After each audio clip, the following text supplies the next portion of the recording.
மீன் குழம்பு எப்படி வைக்கிறதுன்னு பார்க்கலாங்க. வானலில் கொஞ்சமாக நல்லெண்ணெய் ஊற்றிட்டு சின்ன வெங்காயம் போட்டு நல்லா வதக்கிக்கலாங்க. பெரிய வெங்காயம் போடலாம், சின்ன வெங்காயம் போட்டால் மீன் குழம்பு இன்னும் டேஸ்ட்டாக இருக்குங்க. அதனால ஒரு கட்டி பூண்டு போட்டுக்கலாங்க. நல்லா கலர் சேஞ்ச் ஆகிற வரலும் வதக்கிட்டு கருவேப்பிலை போட்டுக்கலாங்க. கருவேப்பிலை போட்டால் நல்ல வாசனை கொடுக்கும், டேஸ்ட்டும் நல்லாயிருக்குங்க. அதனால் நல்லா கலர் சேஞ்ச் ஆகிற வரலும் வதக்கிக்கலாங்க. அதுக்கப்புறம் மிளகு சீரகம் போட்டுக்கலாங்க. அப்புறம் அது தனியாக எடுத்து வச்சுட்டு அதே வானலில் கடுகு கொஞ்சம், வெந்தயம் கொஞ்சம் போட்டுக்கலாம். சின்ன வெங்காயம் போட்டு நல்லா வதக்கிக்கலாங்க.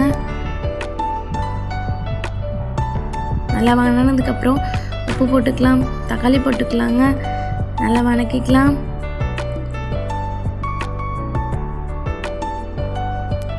ரெண்டு பச்சை மிளகாய் போட்டுக்கலாங்க. நல்லா வதக்கிட்டு கொஞ்சமாக மஞ்சள் தூள், மிளகாய் தூள், கரம் மசாலா, கொத்தமல்லி தூள் போட்டு மசாலா வாசனை போகிற அளவுக்கு வதக்கிக்கலாங்க. அப்புறம் ஆல்ரெடி எடுத்து வச்ச விழுதை போட்டுக்கலாங்க. புளி கரைச்சி ஊற்றிக்கலாங்க. நல்லா மீன் குழம்பு கரெக்டான கன்சிஸ்டன்சிக்கே வந்ததுக்கப்புறம் மீன் நல்லா வாஷ் பண்ணி வச்சுருக்கிற மீனை ஒரு 5 மினிட்ஸ் போட்டு கருவேப்பிலை கொத்தமல்லி போட்டு